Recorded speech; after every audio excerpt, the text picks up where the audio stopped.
early 2020, the world was shaken by a global pandemic, a virus called COVID-19. Cities shut down, people had to self isolate, and schools transitioned from in class learning to online learning. COVID, or coronavirus, supposedly originated in Wuhan, China, where it rapidly spread to Italy, Europe, and then America.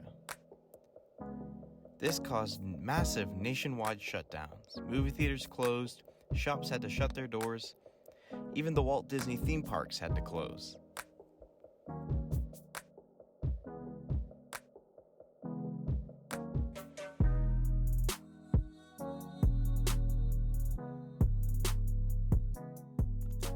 One of the hardest hit parts of our way of life were schools, where schools had to close and transition into online learning, where teachers have to teach their classes and assign homework through the internet. While some of us students mostly think about how we are going to deal with this online learning, we tend to forget that this is all new for teachers too. Because of this, I asked a couple of teachers how they were transitioning to this new uncertain time. Yes, I do find it incredibly hard to stay focused. Working, I keep working. It's kind of part of my routine at this point. Working from home for me is a lot like weekends have always been. I always do my grading in the morning on the weekends. So getting up and coming straight downstairs and hopping on the sofa with my laptop and grading papers for 3, 4, 5 hours is pretty much the life of an English teacher. So now that we're doing almost everything online, I just follow the same routine 5 or 6 days a week. It's definitely taken a while to get used to this distance learning. And it's definitely been a bit difficult to focus, especially again when the sun is out and I just want to be outside. And just trying to learn all these new apps and ways of teaching digitally has been kind of confusing, I guess, and just time consuming, but I'm getting there. I'm more of a fan of interaction and, class discussions and things. So this has been definitely a challenge, but I'm getting there. I'm definitely, as far as staying motivated, definitely not a work at home type of person. The first couple weeks was definitely hard to find a schedule and a routine, and find a purpose to get up in the morning. And so that was definitely hard trying to find that routine of when you need to work and getting things done. So after the first couple weeks though, eventually got a schedule set up and stuck with that. So I've been doing all right distance teaching, but the hardest part for me is getting stuff done at home because I have two boys who were doing homeschooling, so they're requiring a lot of attention, so I have to be very diligent in when I do my teaching stuff. So it is a little bit harder to stay focused because that we're trying to make sure that they always have stuff to do. Now, one important thing that is on every student's mind is grading. And so, I asked teachers about how they're approaching grading in distance learning. I'd say my grading itself has remained the same. I haven't changed rubrics for what an A is or what a B is or C is. So those grade requirements haven't changed. I think what's changed has been my flexibility regarding students turning in late work or taking an extra day or two, or understanding that when a student kind of goes missing in action for 2 or 3 days or longer, once I'm able to communicate with them and kind of get them back in the fold of the class, I'm certainly open to them doing work late for full credit still. I found that I've been giving kids a lot more leeway. I'm trying to just make sure that they're staying engaged and just giving them credit. I'm definitely not grading harder. As long as they're getting stuff in, I'm giving them credit. Now, while grading is important, actual teaching and their curriculum are important as well.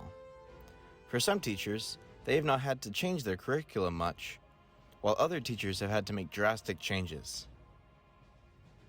I don't know. I feel like there's certain subjects that lend themselves more to distance learning than others. I think English is fairly easy unless you don't have the novels you need to teach, but I haven't really adjusted a whole lot. Like I said, most of my assignments are writing based, and I've been able to kind of preserve those. The only thing I've really adjusted is I've kind of cut a few things out. Pretty much, I've just thrown out everything and started fresh. So like instead of giving the Unit 5 test and then assigning Unit 6 novels to read, and I've just kind of had to revamp everything. So Mrs. Owens and I have been meeting together a lot, with these Zoom calls, and we've just created like a whole new curriculum. The last thing I want to discuss is how we, the students, can help our teachers, as they have lives and families too. To make my life easier, it would be great if students just turn their work in on time, because we're using turnitin.com. And so if a student turns in an assignment late, I will have no idea because Turnitin doesn't send me any sort of notifications. So I won't even know to go back and to grade it unless a student emails me and says, hey, I turned this in, and then I can do that. So, ideally, it would be easiest for me if everybody just did everything and turned it in on time, but I understand that that's not necessarily going to happen, and that's totally okay. I think flexibility is important for teachers right now, but I also think it's important for students to realize that we have our own schedules to adhere to as teachers. We don't really want to work at 8 p.m., 9 p.m., 10 p.m. So getting emails and text messages at late hours is a little inconvenient, and kind of keeping things in school hours, I think, would be helpful.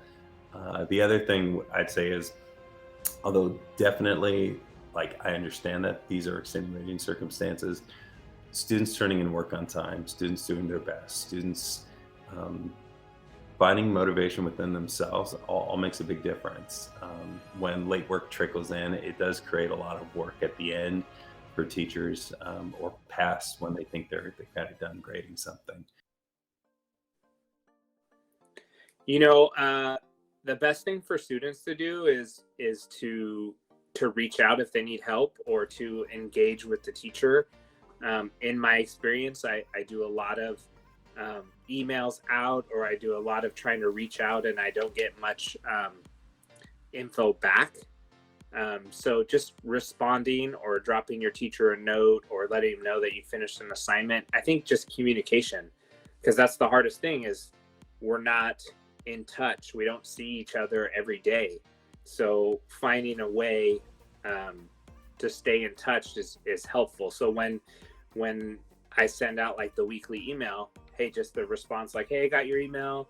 Thank you very much. I'll make sure I get my stuff in, or how are you doing? Just kind of a check-in. I think that would be, that'd be helpful, and let me know if I need to make adjustments, or if I need to, maybe someone's struggling and I need to reach out, but I don't know that if no one communicates.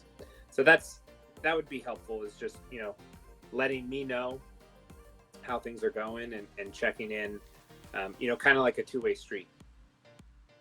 In these troubled and uncertain times, it would do us students well to remember that while we are going through hardships, our teachers are as well, and we could do our very best to help them out.